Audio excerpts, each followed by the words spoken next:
Genesis 1:14, and Elohim said, "Let there be lights in the expanse of the sky to separate the day from the night, and let them serve as signs to mark seasons, days, and years."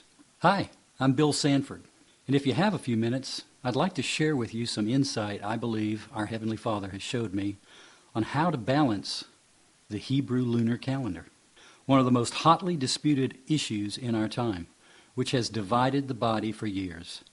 Today I am going to give you just a brief overview on the subject and touch the high points. I encourage you that if you wish to learn more on this subject, that you email me, and I will send you a more detailed PowerPoint on this subject. But let me set the stage by saying that the most important thing we can do is celebrate the appointed feast days. Having said that, I want to also say that for nearly a year, I have had the Father's Spirit on me so heavy in regard to investigating this whole calendar issue.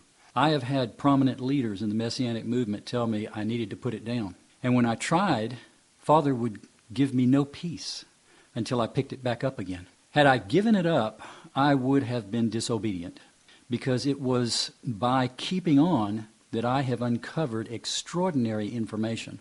I am going to share it with you today. I don't know about you, but when Father lays something on my heart, I am like a bloodhound in the hunt for months and sometimes even years. That is what he did with my 10 Commandment chart in locating the blessings and the cursings associated with each commandment, which took me over a year. And that is what he did with the Messianic Aleph Tav study Bible that I've worked on for years. Concerning the calendar issue, here's the question.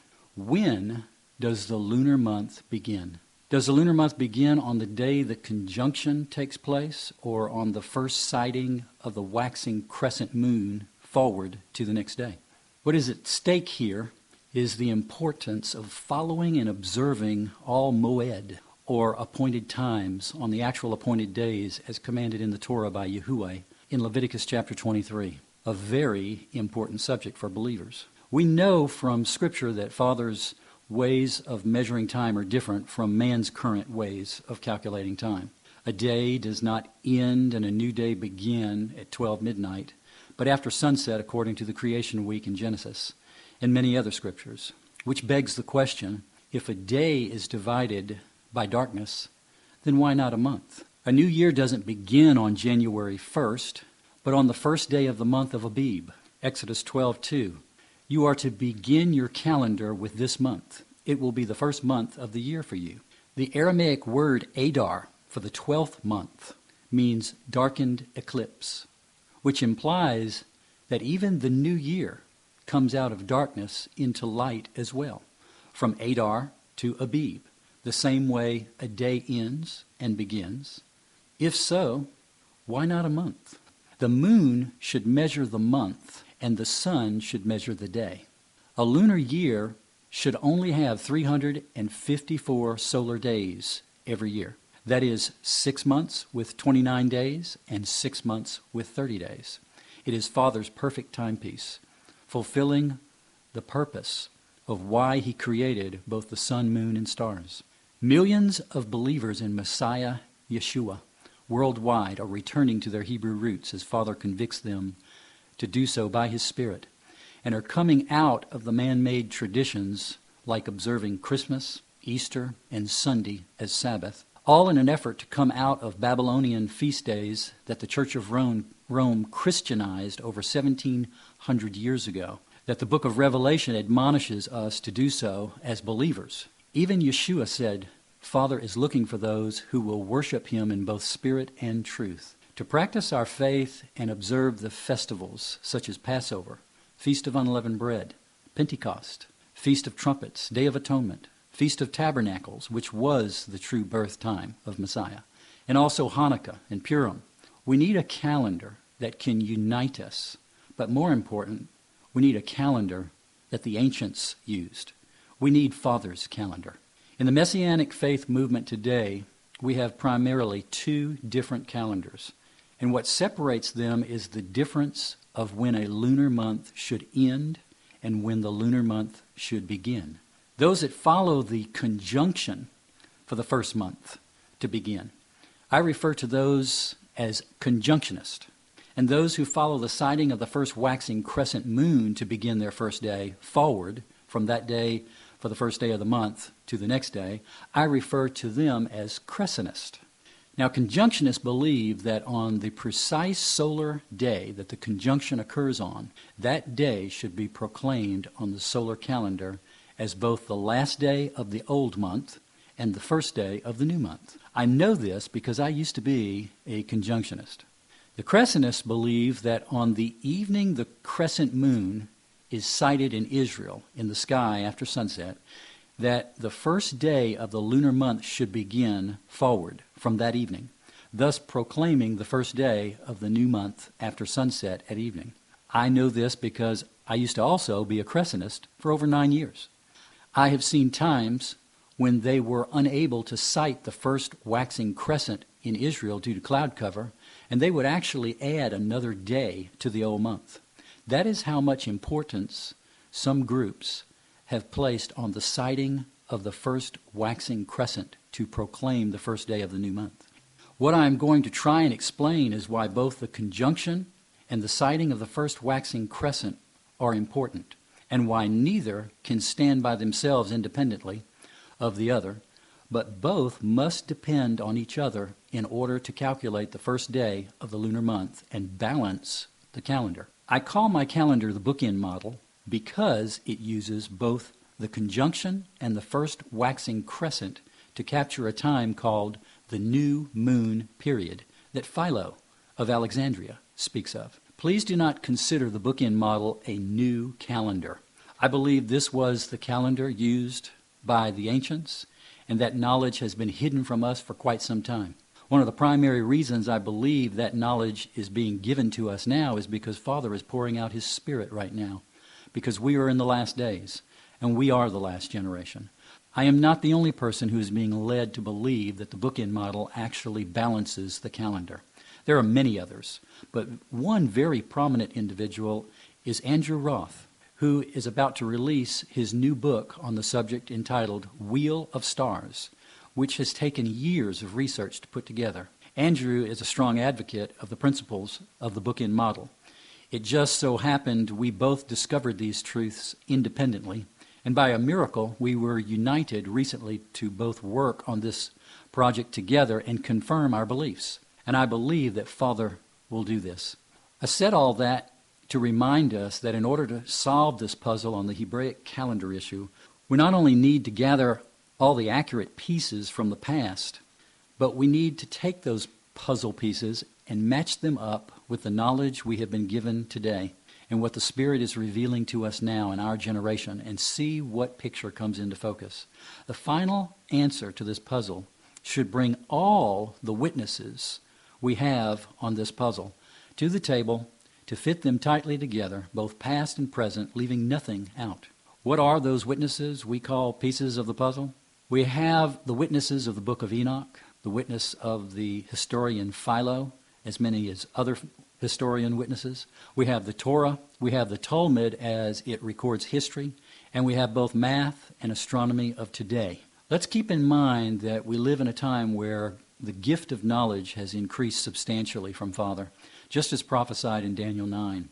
And our Messiah promised that the Holy Spirit would guide us into all truth, and I believe He desires to do that in our generation. If we try to draw from biblical history as to how Israel determined the first day of the month, it can be difficult, but not impossible, because all the records during the First Temple period have been destroyed, and neither historians or the Bible has been completely 100% clear on this subject. If they were, there would be no arguments on it. There is certainly no biblical text mentioning sighting the crescent moon as the beginning of the month. But we will take the witnesses we have and use the spiritual discernment we have today to confirm what is truth. One witness is the Hebrew word Kodesh.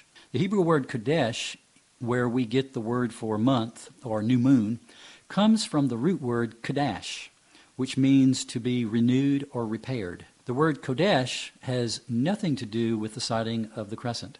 At the sighting of the first crescent moon, it has been waxing up to 1.5 to 2 solar days from the time of the conjunction. Therefore, the time of its death and renewal has actually passed. It happened in complete darkness at the conjunction. I believe both conjunctionist and crescentist theories miss the mark by isolating one another and leaving out critical pieces of information in an effort to build their doctrine. The conjunctionist and crescentist have separated to each side of the pendulum on the calendar issue, each side taking pieces of truth, but neither side using all the witnesses at their disposal. Each side is guilty of leaving puzzle parts out. For a long time now, everyone has believed that you either had to be a conjunctionist or a crescentist. All the while, the truth was actually right in the middle of both, which I will explain today. That is, if you want to balance the calendar. It reminds me of the story of the three people in a dark room with an elephant, and each one describing what the animal feels like to them. Each one was correct, but also wrong, because in order to find the truth, they must combine all their testimonies. Today, we are going to briefly combine many, but not all of the testimonies on this subject, as best we can in the time that we have. Okay, let's get started.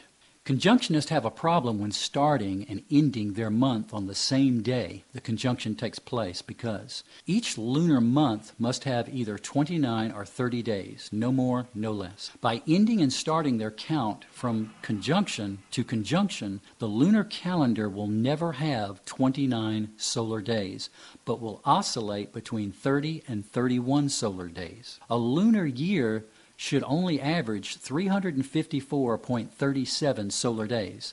At the end of this year in 2010, conjunctionists will have 366 solar days on their calendar. That is more days than the Gregorian calendar of 365. Apparently, they are overlapping the last day of the year. Their full moon will fall on average either on the 15th or the 16th of each month instead of on the 14th and 15th, according to historian witnesses. According to Philo, the full moon should fall on Passover in the spring on the 14th, and the full moon should fall on the 15th in the fall for the Feast of Tabernacles. The conjunctionist Passover would fall this year in 2010 3 days before the full moon, actually, on their 16th of the month. And their tabernacles would also fall 2 days early before the full moon, which will fall actually on their 16th of the month as well, both missing the full moon by celebrating prematurely. But this happens every month. The conjunctionist theory also completely ignores the purpose of citing the crescent, which historians declare was factual and had a purpose. Even if conjunctionists want to claim their month ends on the day before the conjunction occurs, they will still be in error because a day ends after sunset, and they will be proclaiming from that evening their first day of the month up to 12 hours before the occurrence of the conjunction the following day. This is like celebrating Sabbath 12 hours before the sun sets on Friday evening. Even if the conjunction happens after sunset and they add an extra day, this doesn't clear up the problems because this will inadvertently give them 31 days in a month. The lunar calendar cannot have less than 29 days and no more than 30 days each month. All this proves is the first day cannot start on the calendar on the same day the conjunction falls on because it does not go along with the lunar math or the witnesses of ancient historians. Their fault lies with the fact that they have ignored that there are two counting systems at work here. One is the lunar day count and the other is the solar day count. We know from the book of Enoch, as well as ancient historians, that the lunar month and the counting must come to an end at the conjunction. But remember, the day the conjunction occurs on cannot immediately affect the calendar, the solar calendar, because that solar day must have time to come to an end at sundown. To properly balance the math, the full moon should fall on average on the 14th and 15th each month, because that is the dividing of the 29 or 30 days equally, as the ancients testify. The conjunctionists rarely ever have a full moon on the 14th of the month, but the timing of their full moon oscillates between the 15th and 16th on their calendar. This year in 2010, their calendar never has a full moon on their 14th, but only on the 15th and 16th, and believe it or not, twice on the 17th. And there is never a month with 29 solar days. Again, A lunar year should have 6 29-day months and 6 30-day months. This year, the conjunctionist calendar will have a total of 6 30-day months and 6 31-day months, for a grand total of 366 days, which is 1 day longer than the Gregorian calendar, as I mentioned. This is just some of the red flags here, folks, that people have never considered. There are 2 sets of numbers working independently of each other that must work together. That is the number, again, of lunar days and the number of solar days. Each have a role to play in figuring the proper first day of the month.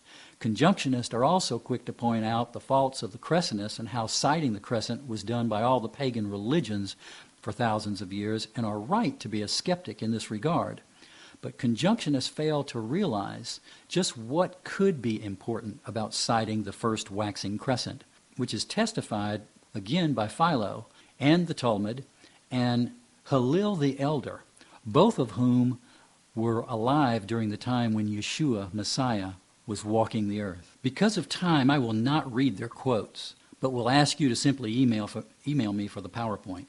Now, let's talk about the crescentist. Crescentists have a real problem ending and starting a month at the first sighting of the crescent moon in Israel because, first of all, it completely ignores any verbiage from historians that the month ends or the count stops at the conjunction.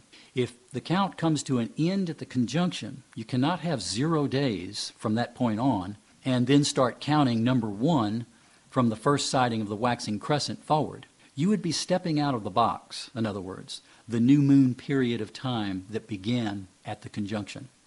Secondly, starting and ending the count from the crescent to crescent causes the full moon to come and go 7 to 8 months out of the year on their 14th of the month, falling prematurely on their 13th. In other words, their 14th of the month only lands properly on the full moon 4 to 5 times each year. The rest of the time, the full moon lands on their 13th of the month. Do you want to follow a calendar that the timing of their full moon neither confirms the math, but also ignores the witness of historians by not falling regularly on the 14th and the 15th of the month, each month? Not to mention the fact that for 2010, their calendar only had 353 days this year. And in 2011, it will have a total of 356 solar days. So they are clearly out of balance and all over the radar screen. The reason their 2010 calendar will only have 353 days this year is because they will have 7 months with 29 days and only 5 months with 30 days. The reason their 2011 calendar will have a total of 356 days is because they will have 8 months this time with 30 days and only 4 months with 29 days. Again, this goes against ancient historians and the math. Folks, we need a calendar that is balanced perfectly with the math and the witnesses. The crescentist calendar is unstable and unbalanced in their math concerning the number of days in a year and also with their timing of the full moon falling irregularly on the 13th and 14th, and even as early as the 12th. In summary, if you follow the day the conjunction occurs on as the first day of the lunar month, the timing of the full moon will fall late on their 16th day of the month 7 to 8 times each year, only getting it correct 4 to 5 times each year on their 15th day of their calendar and never on the 14th. Also, you will have many days annually this year, a total of 366. If you follow the day the crescent is sighted forward for the beginning of the first day of each month, the timing of the full moon will fall prematurely on the 13th of the month, 7 to 8 times each year, only getting it correct 4 to 5 times each year on their 14th of the month, and rarely ever on the 15th. What is correct? Both the conjunctionist and the crescentist seem to be at different ends of the pendulum, either starting their calendar too early or too late. Remember, the full moon must fall regularly on the 14th and 15th day on average each month, and you cannot have less than or more than 354 days each year. And you must have 6 29-day months and 6 30-day months if you wish to confirm the witnesses and the math. Is all this possible? Of course it is. Both conjunctionists and crescentists are guilty of ignoring the balance of the math concerning the full moon falling properly on the 14th and 15th, the correct number of annual days, and the correct number of 29 and 30-day months each year should have, all given to us from ancient historian witnesses. Now, let's talk about what is the right calendar to follow and why. The only logical calendar that uses all the puzzle pieces is the Bookend Model. I so named it the Bookend Model because, like bookends, the conjunction and the first waxing crescent comprise a time of the new moon period that Philo alludes to. The conjunction looks forward and the crescent looks backwards, the two holding a time period together that completely bring balance to the calendar from every perspective. The ancients must have known this knowledge during the First Temple period. The Second Temple period was a complete disaster, according to the Talmud, for hundreds of priests died on the Day of Atonement, so many that they started tying a rope around their ankle to pull them out of the Holy of Holies. I give you all the facts in the PowerPoint. During the time when Yeshua came was when Father raised up a righteous man named Hillel the Elder, and he brought them back to calculating the new moon properly. No priest died in the Holy of Holies during the time when Yeshua was here that we know of. The Bookend Model fits everything the ancients have been trying to speak to us in their writings, as well as the Torah, and last but not least, the increase in knowledge by which we have been given from computers to confirm all this information with the witnesses of the math. The Bookend Model utilizes both the conjunction and the sighting of the first crescent, the best of both worlds, leaving nothing out, but each relying on the other to set the timing of the first day. A system of checks and balances, if you will. What matters is the fact that we can balance the calendar today in our time. That is what is crucial.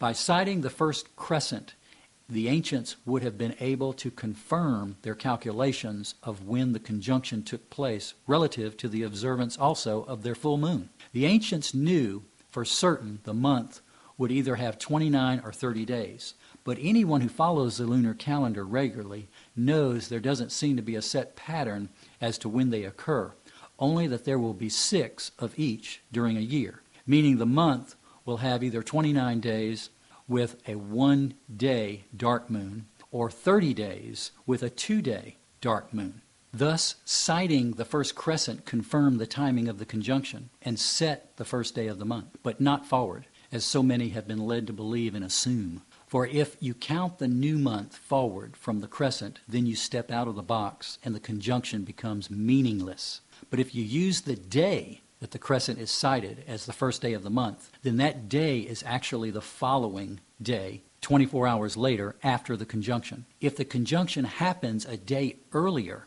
after sunset, then you will not be able to sight the crescent the following day, and therefore this is when you add a 30th day to the month to keep the calendar in balance. I know this is difficult to explain. That is why a picture is worth 1,000 words right now, and that is what you get when you watch my PowerPoint. This year, 2010, the Bookend Model will have 6 29-day months and 6 30-day months for a total of 354 solar days. This year, both Passover and the Feast of Tabernacles will fall on a full moon. If you're still listening to me, you must have a deeper interest in this subject, so I encourage you to look at my PowerPoint. You can email me directly at whsanford, SANFORD, @AOL.com, or contact this station. Until next time, may Yeshua, the Messiah, bless us all.